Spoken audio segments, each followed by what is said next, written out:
దగ్గరికి ఎందుకు వస్తారు? మీరు లాగుతున్నారా? మీరు కావాలని వెళ్తున్నారా? అసలు వాళ్ళ ఫ్యామిలీ విషయాలలో మీరు జోక్యం చేసుకోవడానికి మీ మీడియాకి ఎంతవరకు హక్కు ఉంది? గేట్ వరకే హక్కు ఉంది. గేట్ దూకి లోపలికి వెళ్ళి మాకు అన్నం పెట్టండి, మేము మంచాల మీద కూర్చుంటామంటే ఊరుకుంటారా? తరిమి కొడతారు. మైకి తీసుకొని కొట్టారు చూడండి, నేనైతే కర్ర కూడా తీసుకొని కొట్టేదాన్ని. ఆస్తుల విషయాలు అయితే వివాదాలు అయితే లేవు ప్రస్తుతానికి. మంచు మనోజ్ గారు భార్య తరపు నుంచి చాలా వరకు ఆస్తులు ఉన్నాయి. ఒకటి ఇప్పుడు మోహన్ బాబు గారు ఏం చెప్పారు? నా ఆస్తులు నా 3 పిల్లలకే అని చెప్పారు. అయినా తల్లిదండ్రులు బ్రతికుండగా ఆస్తులు ఎవరైనా పంచుతారా? పంచమని ఏ బిడ్డలు అడగరు, తల్లిదండ్రులు కూడా పంచరు. ఆయన సంపాదించింది ఎవరి కోసం? ఆయన కష్టపడ్డారు, చాలా శ్రమ పడ్డారు. 45 ఏళ్ల సినీ చరిత్రలో ఆయన ఒక స్థాయికి ఎదిగారు. తిండికి లేక, ఉండటానికి లేక, పడుకోవడానికి లేక, నైట్లు రోడ్ల మీద తిరిగి మంచినీళ్ళు తాగి, కుళాయి మంచినీళ్ళు తాగి బతికారు. అలా బ్రతికి అంత ఎదిగిన వ్యక్తి ఈవేళ రోజున అలా జరుగుతుందంటే ఒక ఎత్తు ఎదిగిన తర్వాత వాళ్ళు ఎందుకు వచ్చింది గొడవ అనేది మీకు ఏమైనా క్లారిటీ ఉందా?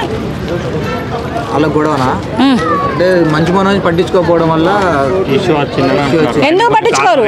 ఇప్పుడు మిగతా ఇద్దరెంతో ఇతను కూడా అంతే. ఇతను ఒక అమ్మాయిని ప్రేమించి పెళ్లి చేసుకుంటాను అంటే ఓకే అన్నారు, చేసుకోమన్నారు. ఇప్పుడు అమ్మాయికి ఫస్ట్ మ్యారేజ్ అయిందా, బాబున్నాడు అనేది కూడా పక్కన పెట్టి చేసుకోమని చెప్పారు, చేసుకున్నారు, హ్యాపీగా ఉంటున్నారు. అయినా వాళ్ళ తండ్రి పిల్లలకి ఏవో గొడవలు వస్తూ ఉంటాయి, అవి సమస్యపోతాయి. అవేమి అంత పొలిటికల్గా పట్టుకొని ఏలాడబడిన పని కానీ వాళ్ళ గురించి మాట్లాడుకోవాల్సిన అవసరం కానీ మీడియాకి అయితే లేదు. మీడియా హద్దు మీద బట్టే మీడియా వాళ్ళ మీదకి అతను చేయలేసింది.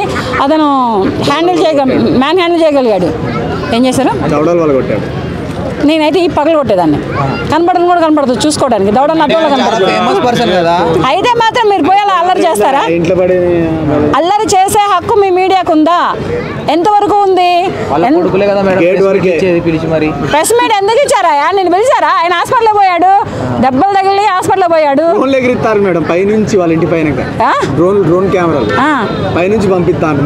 మీడియా వాళ్ళు పంపిస్తున్నారా? అంటే మీడియాకి ఇంకేం పని లేదా? డ్రోన్లు కెమెరాలు పంపించే పని తప్పితే, ఎవరినైనా సరే బ్లేములు చేసే పని తప్పితే ఏం లేదా?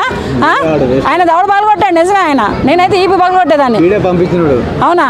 పట్టుకొని ఫస్ట్ గేట్ కట్టేయండి, తర్వాత చూద్దాం. ఏదైనా ఉంటే తర్వాత చూద్దాం. ఏమన్నా ఉంటే ఎంతవరకు ఉంటే ఇప్పుడు నెక్స్ట్ మేడం, ఇప్పుడు ఈ వివాదం పైన మీ ఒపీనియన్ ఏమంటారండి ఫైనల్గా? నా ఒపీనియన్ ఏముందండి, ఏమి లేదు. ప్రస్తుతానికైతే వాళ్ళ కుటుంబ విషయాలే కానీ, వాళ్ళ కుటుంబ వ్యవస్థే కానీ ఉంటుంది. ఆయన సంపాదించిన ప్రతి రూపాయి కూడా ఆయన పిల్లలకే చెందుతుంది. ఇప్పుడు తింటున్న ప్రతి రూపాయి కూడా సినిమా ఫీల్డ్లో సంపాదించిన డబ్బులే అదంతా. తర్వాత కాలేజీలే పెట్టారు, స్కూళ్ళే పెట్టారు, పేద విద్యార్థులకు చదువులే చెప్పారు, అన్నీ చేశారు. అది కూడా ఒక మేలే చేశారు కదా. ఆయన ఒక ఆడియో రిలీజ్ చేశారు. ఆ ఆడియోకి నేను చాలా చాలా బాధపడ్డాను. ఎందుకు అంత కృంగిపోయి మాట్లాడుతున్నారంటే మాట్లాడుతున్నారు. ఆయన ఎందుకు ఎవరయ్యా? ఎందుకు ఎవరు? మరి ఇంట్లోకి రాకూడదు అన్నారు కానీ ఆస్తులు ఇవ్వనని చెప్పలేదు కదా. ఆస్తులు నా 3 పిల్లలకనే చెప్పారు అంతవరకే, కానీ ఆస్తులు ఇవ్వనని చెప్పలేదు. అక్కడ వాళ్ళిద్దరికి ఏం గొడవ వచ్చిందో, ఏం మాట ఇదయిందో